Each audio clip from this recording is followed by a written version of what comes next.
bersama saya Fajar. Kali ini kita akan memulai sebuah seri pelatihan GIS untuk pemula. Seri ini membahas mengenai membuat data GIS menggunakan software QGIS. Kebetulan kita menggunakan QGIS. Kita akan bahas mulai dari apa itu GIS, kemudian kita instalasi QGIS seperti apa, membuat SHP, editing sampai dengan layouting.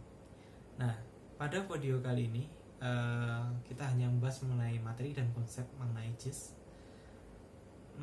Selanjutnya pada video kali ini kita hanya membahas materi dan konsepnya.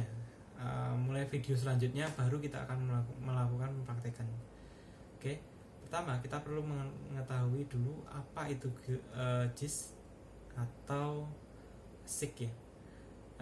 Mungkin kalau saya menyebutkan GIS sama SIG itu nanti sama saja, karena GIS itu dalam bahasa Inggris Geography Information System atau SIG Sistem Informasi Geografi dalam bahasa Indonesia. Oke, kita masuk ke materi. Sederhananya, GIS adalah sistem informasi yang mengcapture, menganalisis, dan menampilkan data spesial informasi ke dalam satu peta bidang data. GIS dapat memberikan keputusan yang lebih baik dengan mempertimbangkan spasialnya karena dalam bentuk koordinat. Oke, selanjutnya apa saja yang bisa dilakukan oleh GIS? Beberapa contoh pemanfaatan GIS seperti di bidang kebencanaan dengan membuat peta radius terhadap puncak Merapi menggunakan modeling data DEM hingga menghasilkan informasi radius terhadap puncak Merapi. Nah, ini bisa kita lakukan dengan menggunakan teknologi GIS. Di bidang kesehatan, dengan menggunakan titik-titik pelayanan kesehatan, kita bisa memberikan informasi mana saja yang tercover, mana yang belum tercover oleh pelayanan kesehatan yang ada. Jadi kita bisa menentukan di mana saja lokasi yang bisa kita bangun rumah sakit baru agar coveragenya semakin luas dan tidak ada lokasi yang tidak tercover sama rumah sakit. Kemudian yang di bidang tata ruang misalnya,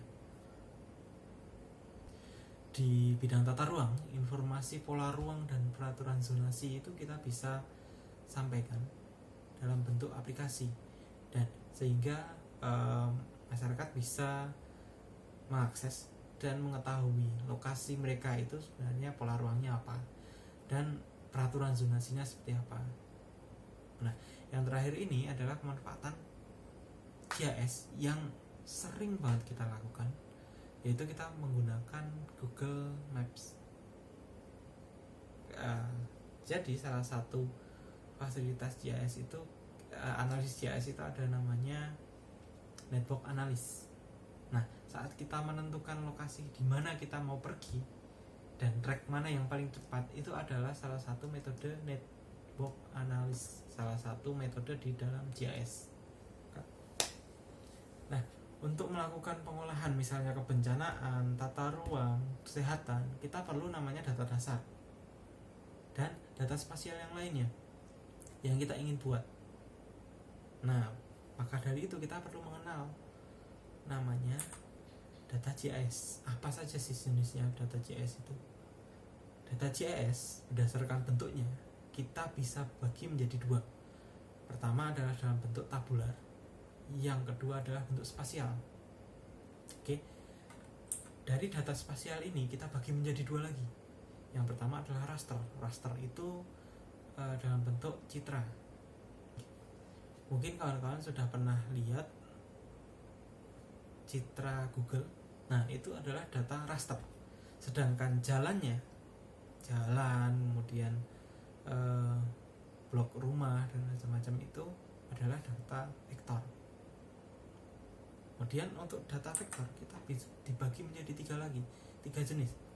Data titik, garis, kemudian area. Data titik ini misalnya adalah titik kecamatan. Kemudian data garis adalah jalan, sungai gitu. Kemudian area itu bisa blok permukiman, blok penggunaan lahan, itu menggunakan data area. Oke.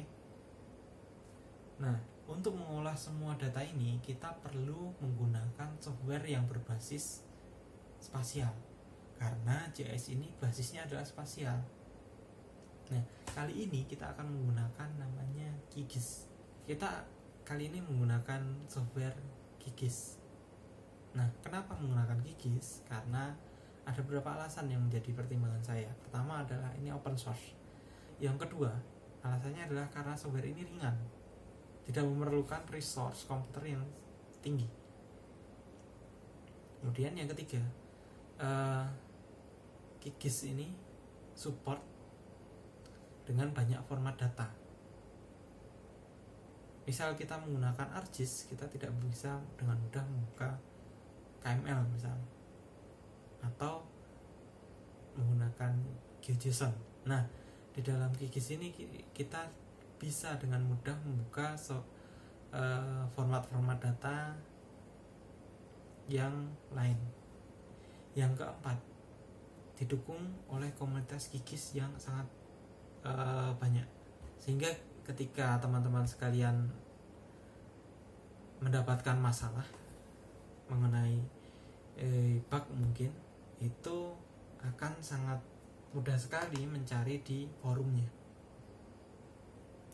QGIS ini nanti kita akan install di video selanjutnya, mulai dari download sampai pengenalan QGIS-nya. Kita akan bahas di video selanjutnya. Jadi terus ikuti video ini. Selamat bertemu di video selanjutnya.